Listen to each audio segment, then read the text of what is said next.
오늘 아침 일라디오. 한때는 해가 바뀔 때마다 거창한 계획을 세웠던 적이 있습니다.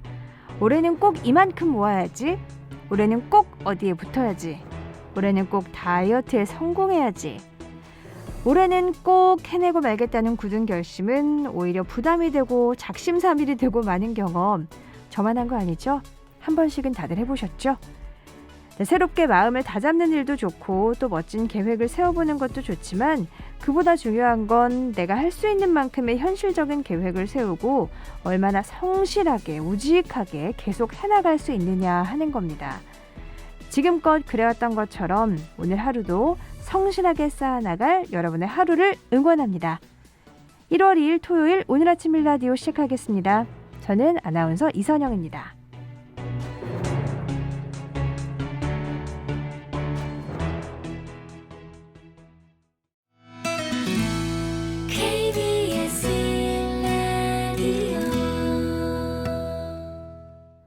토요일 첫 순서는 민족문화콘텐츠연구원 박재희 원장이 전하는 시사고전 스페셜 시간입니다. 함께 들어보시죠. 안녕하십니까. 고전의 대문 박재희입니다. 다사다난했던 경자년 한 해가 저물고 신축년 소띠해를 맞이합니다. 그 어느 해가 조용히 지나간 해가 있었겠습니까만 올해만큼 그동안 한 번도 경험해보지 못한 어려움을 겪은 한 해도 없었을 것 같습니다. 코로나19의 확산에 따른 경제 침체와 국민의 고통은 그 어느 해보다도 컸고 코비드 확산 방지를 위하여 모임을 규제하고 자제하는 바람에 사람들은 답답함에 몸둘 바를 몰라 했습니다. 특히 정치는 이념과 노선에 갇혀 서로를 비난하고 나만 옳다고 주장하는 정쟁으로 얼룩진 한 해였습니다. 그래서 교수신문에서 뽑은 경자년 올해의 고사성어는 아시탑이었습니다. 나자에 오를 시자 아시, 나는 옳고 달을 타자에 글을 삐자 탑이, 다른 사람은 모두 그르다는 뜻입니다.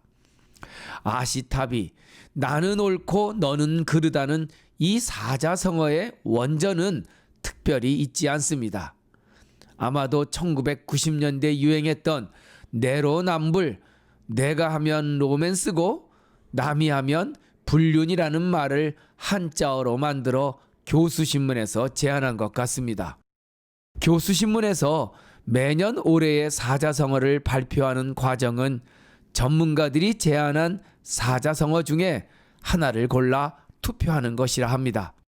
이렇게 뽑힌 아시타비는 올해 우리 정치나 사회에서 나는 옳고 너는 그르다는 이분법적 사고를 비판하고 있음에 분명합니다. 사람들은 자기에게는 무한히 관대하고 남에게는 엄격한 경향이 있습니다. 내가 한 잘못은 이유가 있어서 한 것이고 남이 한 잘못은 도저히 용납할 수 없다는 것이 내로남불, 아시타비의 습성입니다. 그래서 옛 성현들은 나에게는 엄격한 잣대로 규제하고 남에게는 따뜻한 아량으로 대하여야 한다고 강조하였던 것이죠. 대인 춘풍이요 지기추상이라. 대인 춘풍, 다른 사람을 대할 때는 봄날 따뜻한 바람처럼 따뜻하게 대할 것이며 지기추상이라, 나를 대할 때는 가을 서리처럼 엄격하게 대하라는 책은담에 나오는 글입니다. 타인을 이해하고 용서해 주는 것이 성숙한 인간의 모습이라는 것입니다. 나는 옳고 상대방은 그르다는 아시타비와 대비하여 나에게는 엄격하고 타인에게는 따뜻하게 대하라는 것이 대인춘풍 지기추상이죠. 남의 잘못을 엄격하게 지적하는 사람들의 특징은 자신의 잘못과 문제점은 절대로 인정하지 않는다는 것입니다. 내가 하는 것은 타당한 이유가 있어서 옳은 것이고 다른 사람의 행동은 상식에 어긋나는 잘못된 행동이라는 아시타비의 습성은 우리가 고쳐야 할 나쁜 적폐 중 하나입니다. 세상에는 완벽하게 그른 것도 없고 완벽하게 옳은 것도 없습니다. 그르다고 생각하는 것 중에는 옳은 것이 있고 옳다고 생각하는 것 중에는 그른 것이 있습니다. 그러니 나는 완전히 옳고 남은 완전히 그르다는 것은 논리적으로나 실제적으로나 말이 되지 않는 것입니다. 조선 말기 실학자였던 최한기 선생은 타인을 비난하고 욕하기보다는 자신의 잘못을 간절히 인정하는 것이 무엇보다도 중요한 일이라고 강조하고 있습니다. 지기지과라. 알지자의 잘못과 자, 자신의 잘못을 인정하는 것이 중요하다는 것입니다. 지기지과는 자신의 과오를 제대로 인정하는 것은 승엄문인지선이라. 다른 사람의 좋은 말을 듣는 것보다 훨씬 중요한 일이다. 고로 유한지 과지부절이요. 그러니 진정 근심할 것은 내가 얼마나 내 잘못을 간절하게 인정하고 있느냐이지 불안개지불민이라. 그 잘못을 고치는 것에 민첩하지 않음을 근심하지 마라. 예, 잘못을 뼈저리게 인정하는 것이 그 무엇보다도 중요하다는 것입니다. 남의 결점을 보기 전에 내 문제를 먼저 보는 것이 성숙한 사람들의 성찰 자세라는 것이죠. 교수신문에서는 아시타비 이외에도 얼굴이 두꺼워 부끄러움이 없다는 뜻의 후안무치를 2위로 꼽았는데 이 사자성어 역시 자신만 옳고 다른 사람은 그르다는 생각으로 자신의 잘못을 인정하지 않고 모르쇠로 일관한다는 것을 꼬집은 것입니다. 세상의 태평성대는 그 어느 시대에도 없는 이상향일 것이란 생각을 해봅니다. 자고 나면 터지는 각종 사고와 사건들, 도저히 예측할 수 없는 질병과 천재지변들, 인류는 이런 불확실성의 환경을 견디며 지금까지 존재해 왔습니다.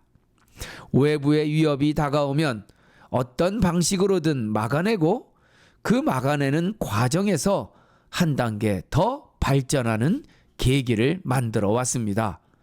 역경을 견뎌내고 이겨낸 힘은 단결과 생존을 위한 공동체 의식이었습니다. 아시타비, 나만 옳고 너는 그르다는 편협한 생각은 위기를 극복하는 데 전혀 도움이 되지 않습니다. 5,000년 긴 역사 속에서 어떤 위기가 다가와도 굳건히 지켜낸 대한민국. 옳고 그름을 따지며 상대방을 공격하기보다는 서로의 공통점을 찾아 협력하고 상생하는 아시타시, 우리 모두 각자의 입장에서 옳다는 포용력을 발휘할 때입니다. 신축년 소띠해에는 아시타비의 분노가 더 이상 없었으면 좋겠습니다. 고전의 대문 박재였습니다.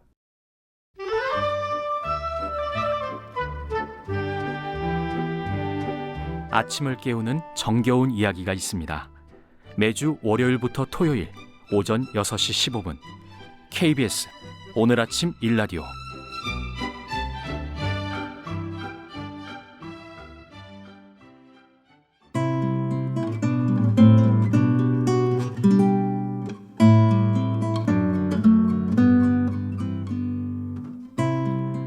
우리가 머무는 곳이 어디든 작은 식물 하나만 가까이 있다면 생기 넘치고 따뜻한 공간이 될 수 있습니다. 식물이 전해주는 힘을 느껴보는 시간, 나의 작은 식물원 시간입니다. 오늘은 에디터 이진혁 씨와 함께 할게요. 어서 오세요. 안녕하세요. 네, 진혁 씨. 새해 복 많이 받으세요. 새해 복 많이 받으세요. 많이 받으셨죠? 많이 받고 있습니다. 더 받으세요. 네.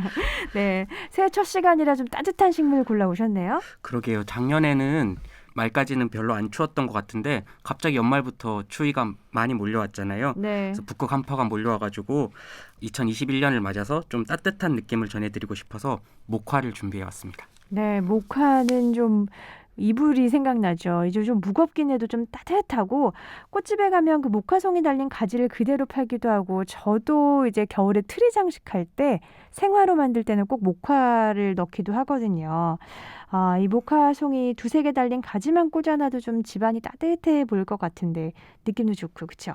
그쵸. 그 몽글몽글한 느낌이 정말 예쁘잖아요. 네. 근데 그 목화가 그 예쁘기만 한 게 아니라 역사상 인간이 가장 유용하게 사용해온 식물 중 하나예요. 그런데 혹시 이 덜 익은 목화 열매를 먹을 수도 있다는 걸 아세요? 목화를 먹어요? 네. 그게 식용이 된다고요? 네.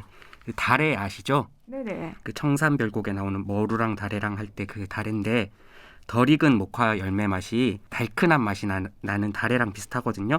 그래서 목화 다래라고도 하는데 예전에 먹을 게 부족할 때는 이거를 간식으로 많이 먹었다고 해요. 네, 목화의 덜 익은 열매를 먹을 수 있다는 거는 저는 처음 알았는데 그 목화씨 기름이 좋다는 얘기는 사실 많이 들었었거든요. 네, 맞아요. 목화는 기름이 정말 많이 나오는 식물 중 하나고 그래서 보관할 때 불이 안 붙게도 또 조심해야 되는 식물이기도 합니다. 목화씨로 짠 기름을 면실류라고 하는데요.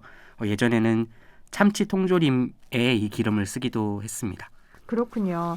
목화도 정말 버릴 게 없다는 생각이 듭니다. 기름 주고 솜 주고 또 목화 열매가 익어서 솜을 틔운 모양이 꽃처럼 좀 생기기도 해서 근데 그 사람들이 그걸 목화꽃이라고 생각을 하잖아요. 근데 꽃은 사실 뭐 열매가 맺히기 전에 피는 게 꽃인데 진짜 목화꽃 보셨어요? 지금처럼 이렇게 추운 계절에 목화 그 솜털이 생기는데 사실 목화꽃은 7월 말에서 8월 사이 제일 더운 시기에 피거든요. 약간 하늘하늘하고 좀 하얀 꽃이 약한 형태로 피어요. 근데 이게 처음에는 흰색 꽃이었다가 시간이 지나면서 분홍빛으로 변하고 꽃이 떨어지기 직전에는 붉은빛이 많이 감돌게 되거든요. 우리가 흔히 목화꽃이라고 하는 그 솜털 같은 것은 꽃이 진 자리에 꼬투리가 생기고 거기서 씨앗을 맺을 때 생기는 솜털이거든요. 그래서 사람들이 목화솜을 그 꽃으로 보기도 하는데 목화는 꽃을 2번 피운다는 말이 그래서 있기도 합니다. 그렇군요. 아, 이 목화 솜을 예전에는 사실 그 인테리어 소품으로 아니면 꽃집에서 활용할 거라는 생각을 많이 안 하셨던 것 같아요. 그런데 어느 순간부터 목화솜이 많이 보이기 시작했고 저 역시 작품에 쓰기도 하고 그게 이제는 목화솜으로 만드는 그 면을 덜 쓰기 때문이다. 그래서 좀 그게 남아서 그렇다 이런 얘기도 있거든요. 그 요즘은 워낙에 소재가 다양해졌잖아요. 우선 화학솜이 너무 발달했고 또 대량으로 재배되는 수입 목화가 들어오면서 우리나라에도 이제 예전처럼 넓은 녹화밭을 보기가 쉽지 않아졌습니다. 그래도 이런 고급 유기농 목화솜을 찾는 분들이 있기 때문에 목화 농사를 짓는 농가가 있기는 합니다. 예전에 저희 어머니도 결혼해서 오실 때 이 그 목화솜잎을 해온 거를 굉장히 보물처럼 버리지 않고 계속 갖고 있으시더라고요. 귀한 거라고. 요즘은 또 이제 좀 상황이 바뀌기도 했다고 하지만 그래도 수요가 줄었다고 해도 많은 분들이 또 소중하게 갖고 계시죠. 예전에 그 솜틀집이라고 동네마다 있었던 기억도 나는데 혹시 이진영 씨 그거 아세요? 저 그 전봇대에 있는 스티커로만 봤거든요. 맞아요. 네. 그래서 저 실제로 본 적은 별로 없는데 이번에 방송을 준비하면서 찾아보니까 예전에는 동네마다 솜틀집이 있었다고 하더라고요. 목화솜 이불은 쓰다 보면은 목화솜이 계속 뭉치기 때문에 이거를 얇게 떠서 풀어줘야 한다고 해요. 그래서 이걸 풀어주는 가게가 솜틀집이라고 하고 시기마다 이거를 풀어주다 보니까 사건 사고도 많았는데 솜틀집에서 솜을 조금씩 빼돌리는 뭐 그런 범죄도 횡행했다고 하더라고요. 범죄죠, 범죄. 지금은 그런 것도 이제 볼 수가 없으니까요. 네, 그쵸. 사실 목화 하면은 그래도 우리 나이 또래 사람들이 친숙하게 느끼는 건 위인전에서 왜 문익점 선생이 목화 씨를 그 붓두껍에 숨겨서 들어왔다. 그래서 우리나라 사람들이 따뜻하게 살 수 있게 됐다. 뭐 이런 얘기만 기억이 많이 나긴 해요. 생각해 보면. 그렇죠. 네. 문익점 선생님이 목화를 들여온 것은 맞는데요. 그 이야기는 반만 맞고 반은 틀린 이야기예요. 그래요? 네. 예전에 그 원나라에서 고려로 목화씨를 갖고 왔는데 목화씨를 붓두껍에 숨겨서 온 건 아니고 굉장히 당당하게 갖고 들어오셨어요. 오, 그렇군요. 네, 근데 갖고 들어오면서 원나라의 그 농민이 근데 이거 너네 나라에선 잘 안 클걸?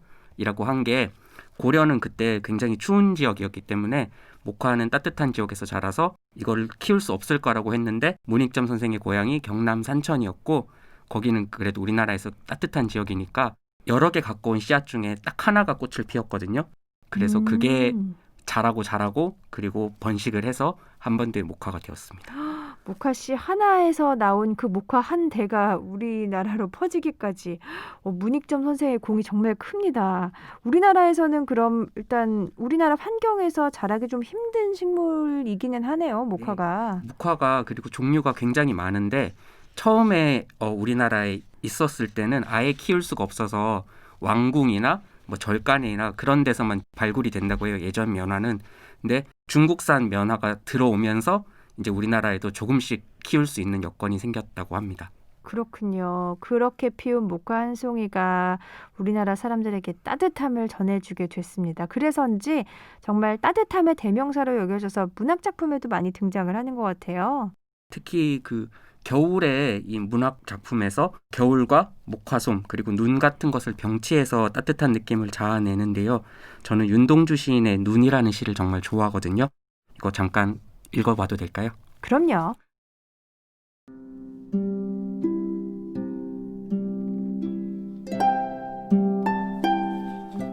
지난밤에 눈이 소복이 왔네. 지붕이랑 길이랑 밭이랑 추워한다고 덮어주는 이불인가 봐. 그러기에 추운 겨울에만 날이지.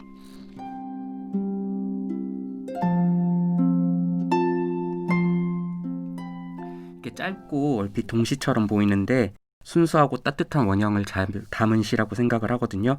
목화솜처럼 이런 따뜻한 기운이 우리를 감싸는 2021년이 되었으면 하는 바람에서 한번 읽어봤습니다. 그렇군요. 정말 동시같이 들리기도 하고 그 목화솜의 포근한 느낌을 표현하는 말들이 참 예쁘다는 생각이 들어요. 소복이 왔다는 것도 그렇고 뭔가 덮어주는 느낌. 몽글몽글, 뭐 소복소복, 뭉게뭉게 막 그런 표현들이 참 예쁘네요. 네, 목화솜을 생각하면. 네. 이런 표현들은 근데 외국인들이 들었을 때도 발음이 굉장히 예쁘잖아요. 네. 그러면서 몽글몽글, 네. 네. 한 번에 이걸 파악하기가 쉽지 않으니까 너무 공부를 하고 싶은가 봐요. 이 말에 대해서. 최근에 BTS 지민이 네. 노래 가사에서 이 소복소복이라는 단어를 써서 이게 난리가 난 적이 있어요. 도대체 이건 어떻게 번역을 하고 어떻게 이해를 해야 하느냐. 그래서 이 단어 뜻을 알기 위해서 한국어를 공부하는 해외 아미들이 늘었다. 이런 이야기를 제가 들었거든요. 근데 그 말을 들으니까 또 한국어가 대단하다 이런 생각이 들더라고요. 네, 한번 저희가 그 노래를 좀 들어볼까요? 그 부분이 어떤지?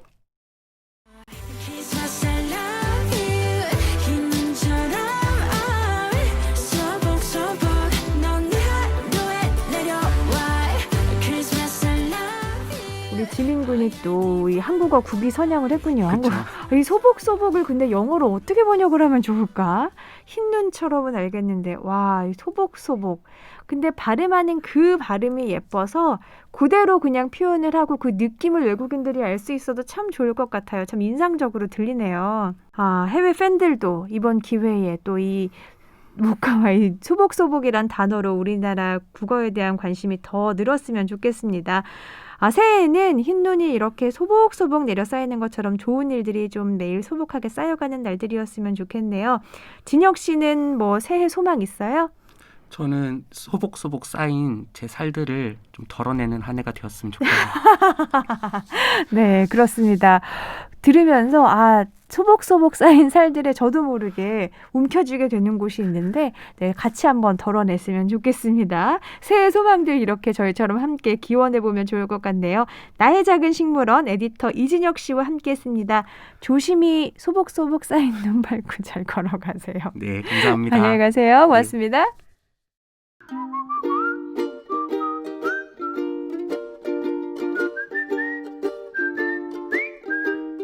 오늘 아침 일라디오 이선영 아나운서의 진행으로 듣고 계십니다.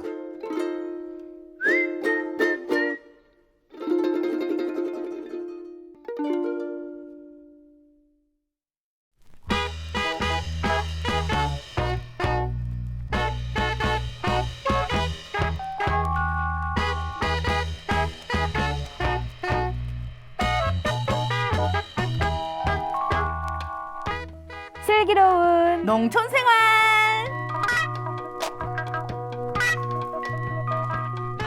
슬기로운 농촌생활 오늘도 코미디언 서평가 남정미 씨와 함께합니다. 어서 오세요. 여러분 새해 복 많이 받으세요. 큰절 올렸습니다. 아이고 새해 복이 그냥 넝꿀째 굴러 들어오는 느낌입니다. 우리 정미 씨가 그렇게 인사해 주시니까요. 안녕하세요. 반갑습니다. 코미디하는 남정미입니다. 정미 씨 새해 복 많이 받으십시오. 감사합니다. 많이 네. 받도록 하겠습니다. 안 줘야지. 그렇습니다. 선영 아나운서는 복 기운이 좋으니까 안 줘야지. 조금만 줘요. 네, 새해 복 많이 받으세요. 예. 네. 소해입니다. 오, 예. 오. 소는 정말 우리 민족과 떼려야 뗄 수 없는 그런 아주 귀한 어떻게 보면 재산이기도 하고 어떻게 보면 맞습니다. 우리 엄마 아빠들께서 굉장히 학교를 보내시기 위한 가장 큰 정말 농사일에서도 그렇고요. 많이 사랑받는 그런 동물이죠. 맞습니다. 네. 그 사랑받는 동물인 소 중에서도 흰소, 귀하디귀하고 볼 수도 없는 흰소. 예. 네, 그 귀한 흰소의 띠라고 합니다. 네, 좋네요. 띠라고 합니다. 방금 이제 그 이진혁 선생님께서 그 말씀하셨잖아요. 소복 흰 어허. 눈 이런 얘기. 그러니까 모든 걸 덮어줄 수도 있고 그리고 깨끗하게 치워줄 수도 있고 어떻게 보면 또 흰 소가 우리에게 주는 기쁨이라던가 아니면 앞으로 희망 같은 것도 같이 생각해 볼 수 있는 시간이었던 것 그러네요. 같아요. 소복소복이 혹시 소가 갖고 오는 복을 얘기하는. 와 와우. 역시 국립어학원으로 보내야 됩니다. 소복. 네, 그렇습니다. 올해 계획 있으세요? 저는 사실 계획이나 이런 걸 잘 이루지 못하는 편이라 너는 계획이 있구나가 없어요. 어허. 예. 그럼 소망이 있다면 마음속에 품은 소망. 소망 가족들 다 건강하고 그냥 지금처럼 작년 나보다는 조금 더 괜찮게 많이 웃는 날이 많았으면 좋겠다 이 정도입니다. 네, 그 소망 꼭 이루시기를 기원하겠습니다. 감사합니다. 예. 네. 선영 아나운서도 비는 게 있나요? 저도 근데 요즘 누구한테 물어봐도 뭐 어떻게 되고 싶어? 소망이 뭐야? 그러면 건강 말고는 네, 맞아요. 그냥 지금처럼 가족 모두가 건강하기를 네. 네, 그거 하나 저도 빌고 있습니다. 그것도 팍팍 이루어지길 네, 바라겠습니다. 그리고 주름살이 좀 덜 생기기를 뭐 요런 정도 그렇습니다. 네, 자 정미 씨와 함께하는 슬기로운 농촌생활 시간인데요. 어떤 시간인지 먼저 좀 소개를 해주실까요? 네, 슬기로운 농촌 생활은 말 그대로 여러분의 슬기로운 농촌 생활 이야기를 소개해드리는 시간입니다. 나 농사 좀 지어봤잖아 하는 분들 이야기. 이제 막 흙에 이렇게 발 뒤져서 어머나 흙이 묻었네요 하는 초보 귀농인들의 이야기. 어릴 적 농어촌에서 자랐어요 이런 추억담. 도시농부의 텃밭 이야기. 귀농, 귀촌, 귀여하신 분들의 소소하지만 재미있는 이야기들 이웃 간에 생긴 에피소드 보내주시면 맛깔나게 소개해드리고 선물도 드리는 그런 시간입니다. 어머, 소개도 해주시는데 선물도 준다고요? 네네, 그렇습니다. 어떤 선물이죠? 3만 원 주유권 보내드리도록 하겠습니다. 여러분 길게 쓰지 않으셔도 됩니다. 솔직 담백하게 여러분의 이야기 적어 보내주시면 저희가 잘 소개해드릴게요. 네, 여러분의 이야기 기다리고 있습니다. 이번에도 사연 많이 보내주셨는데요. 그중에서 선택된 오늘 첫 번째 사연의 주인공 만나볼까요? 애청자 김진태 씨가 보내주신 슬기로운 농촌 생활입니다.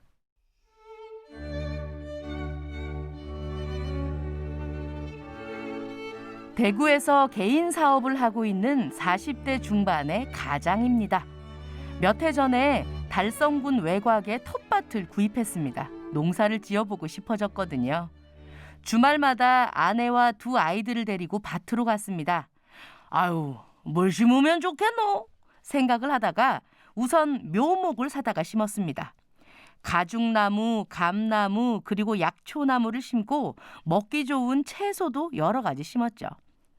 나무는 5년 정도 지나니까 제법 자라더라고요. 봄에는 가죽잎과 두릅잎을 따서 먹고 여름이면 특히 애기 호박 수확에 손이 분주해집니다. 몇 번 재미를 본 뒤로는 호박 구덩이를 더 많이 만들어서 힘을 쏟고 있습니다. 이렇게 맛있는 걸 저만 먹을 수 있나요? 주변에 가까운 사람들과 나눠 먹고 싶은 마음에 욕심을 좀 냈답니다. 처음엔 맛이나 한번 보이소 하고 드렸는데 세상에 먹은 사람들마다 어머나 이렇게 맛있는 호박은 내가 난생 처음에 어머나 너무 너무 맛있어서 2시간 동안 기절해 있다 다시 일어났어요. 이런 말씀을 주시니 어찌 욕심을 안 낼 수가 있겠습니까? 비결이 뭐냐고요? 저도 고민을 좀 해봤는데요. 아무래도 퇴비가 맛의 비밀인 것 같습니다. 사실 제가 호박 구덩이에 들어가는 퇴비를 근처 시장의 건강원 주인분께 부탁해서 거기서 나오는 한약재 찌꺼기를 받아서 뿌렸거든요. 그걸 아낌없이 뿌렸더니 아마도 그 영양분이 전부 호박으로 간 것 같습니다. 건강원에서는 그냥 버리는 쓰레기였을 텐데 그걸 밭으로 가져와서 뿌리니 아유 이렇게 도움을 받네요. 텃밭 농사를 처음 시작할 때는 아무것도 모른 채 뛰어들었는데 이제는 호박 맛을 내는 퇴비도 골라낼 줄 알고 여름에 말썽 부리는 잡초 정도는 친구 가게에서 얻어온 버려진 현수막을 덮어서 쉽게 없앨 줄도 알게 되었습니다. 이거야말로 슬기로운 농촌 생활 아니겠습니까? 이렇게 몇 년 지내다 보니 세상 그냥 버릴 것이 하나도 없다는 것도 깨달았네요. 이제 또 해가 바뀌었으니 그만큼 경험이 더 쌓였겠죠? 새해에도 슬기로운 텃밭 농사 잘 지어보겠습니다.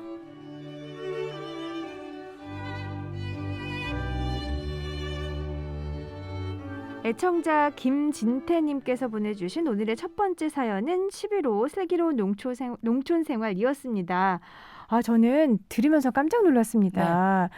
주말 농장을 하신 거잖아요. 네네. 그런데 갓 5년 되었을 뿐인데 네. 마치 정말 오랫동안 농사를 지어오신 분처럼 엄청난 본인만의 전문가처럼. 노하우를 다 만들어내시고 슬기롭게 농촌 생활을 하고 계신다니까요. 저희 또 이제 주말 농장을 하는 딸내미 입장으로서 들어봤을 때 네. 아니 처음에 묘목을 도전을 할 때 가죽나무, 약초나무를 심으셨다는 것에 저 굉장히 놀랐거든요. 처음 들었어요. 처음 들어봤어요. 네, 그러니까요. 가죽나무들이. 네, 보통은 뭐 아주 쉽다고 하는 나무부터 네. 도전하기 마련인데 뭐 고민을 하다가 이제 심고 싶은 거를 도전을 해서 심으셨는데 나무가 5년 정도 되니까 제법 잘 자라더군요. 맞습니다. 잘하더군요. 예, 이거 실력이 있으신 겁니다. 맞아요. 네, 그리고 뭐 두릅잎, 가죽잎에 애기 호박까지 수확을 하시고 무엇보다도 정말 놀랐던 거는 그 퇴비를 활용하실 생각을 이제 고민을 하시다가 여러 가지 뭐 비료가 있잖아요. 근데 네. 그 한약재 찌꺼기 구에다가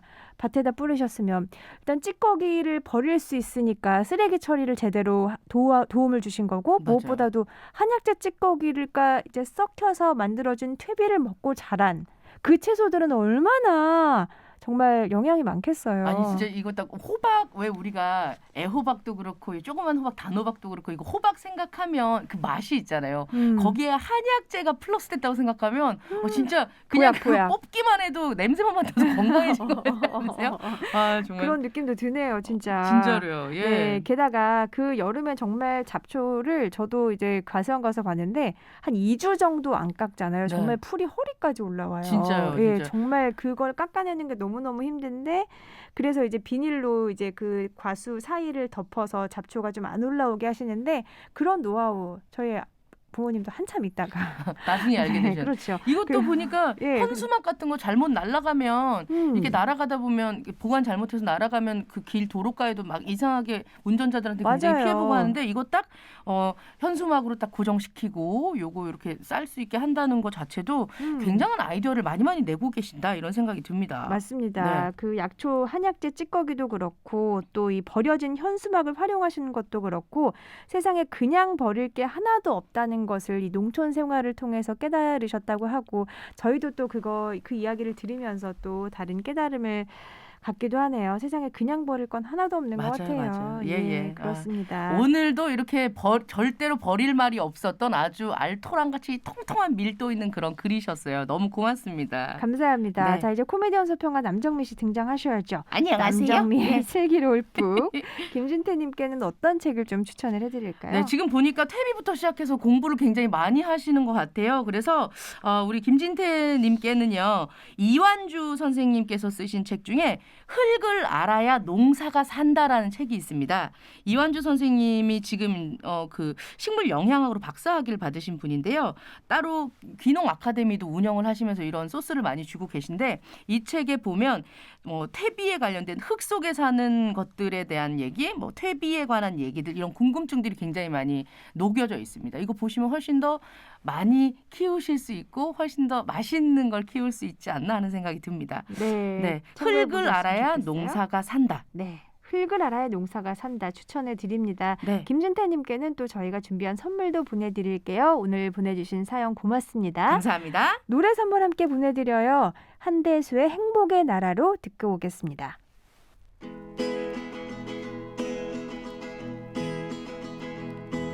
장막을 그들아 나의 좁은 눈으로 이 세상을 보자. 창문을 열어라 춤추는 산들바람을 한 번 또 느껴보자. 가벼운 풀밭 위로 나를 걷게 해주세. 봄과 새들의 소리 듣고 싶소. 울고 웃고 싶소. 내 마음을 만져줘. 나는 행복의 나라로 갈 테야. 접어드는 초저녁 누워 공상에 들어 생각에도 취했어. 여기 작은 창가로 흘러드는 산뜻한 노는 아이들 소리. 아 나는 살겠소.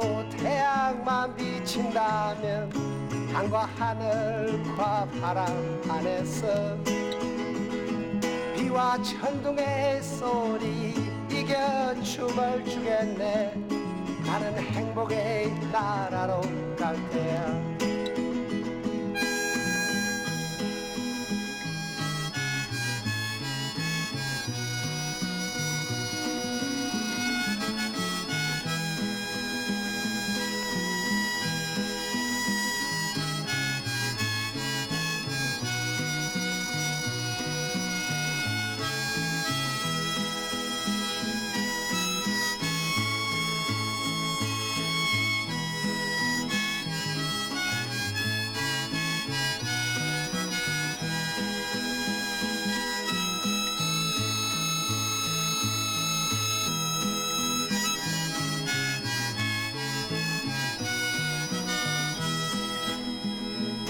고개 숙인 그대여 눈을 떠보세. 기도 또 기울이세. 아침에 일어나면 자신 찾을 수 없이 밤과 낮 구별 없이 고개 들고서 새 손에 손을 잡고서. 자, 다음 사연은요, 정미 씨. 네, 청취자 김재경 님이 보내주신 슬기로운 농촌 생활입니다.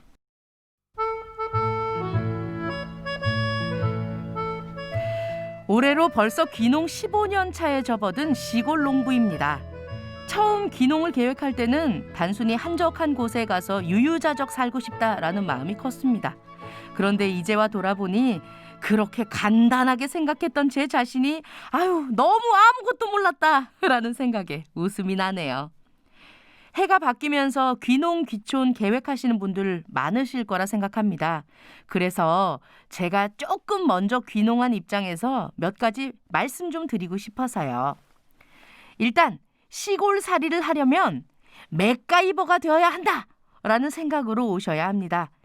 도시에서야 집에 문제가 생기면 전문가를 부르면 되고 필요한 게 있으면 집 앞 편의점이라도 가면 되지만 시골은 그렇지 않습니다. 하나부터 10까지 다 내가 할 줄 알아야 집이 운영된다는 거, 그걸 꼭 미리 생각하셔야 합니다. 더구나 저처럼 시설하우스로 농사를 짓는 사람들은 기계도 다룰 줄 알아야 되죠. 용접은 기본이고요. 전기 지식도 있어야 합니다. 힘도 척척 쓸 수 있어야 하죠. 그렇지 않으면 사람 부르는 데만 한 세월, 거기에 비용까지 들잖아요. 이런 것도 미리미리 생각해 보시고 결정하시면 좋겠네요. 다행히 저는 도시에 살 때 산업기계를 10년간 정비했던 경력이 있습니다. 그래서 지금은 고장난 것을 고치는 것뿐만 아니라 필요한 것도 직접 만들어가며 쓰고 있습니다. 처음 하우스를 설치할 때도 100m짜리 시설하우스 6동을 아내와 직접 지었고요. 수도시설과 화장실, 보일러 시설 등 제 손이 안 가는 곳 하나 없이 모든 것을 직접 설계하고 시공했습니다. 체험 농장을 운영하기로 마음먹은 뒤로는 조그만 테이블이며 커다란 평상이며 정자에 미끄럼틀까지 시간이 좀 걸리더라도 제가 직접 만들었습니다. 이 정도만 들어도 시골살이 만만치 않다는 거 느껴지시죠? 지금 당장은 할 줄 모른다 해도 괜찮습니다. 다만 단순하게 한적한 시골살이만 생각하고 내려오기보다는 무슨 일이 닥쳐도 배우고 도전하면서 적응해 나갈 자신이 있는지 이거 꼭 깊이 고민해 보시고 오시면 좋겠습니다. 시골살이가 손이 많이 가긴 해도요. 좋은 공기 마시며 스트레스 덜 받고 지내니 그것만으로도 참 감사한 나날들입니다. 직접 해결해야 하는 일이 많으니 그때마다 보람도 느끼고요. 시간에 쫓기는 삶이라기보다 내 손으로 만들어 나가는 인생이라는 느낌이 강하게 들지요. 이 정도면 슬기로운 농촌 생활이라고 할 수 있지 않습니까?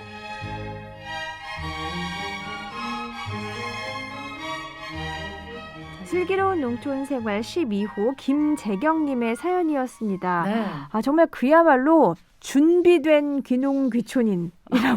아니 진짜 네. 아니 어쩜 저- 이렇게 읽다가 가장 놀란 부분 미끄럼틀 만드셨다는 거 세상에. 깜짝 놀랐어요. 어떻게 보면은 제가 볼 때는 어떤 수준 레벨 이상 최상급에 네네. 계신 분이신데. 아니 네.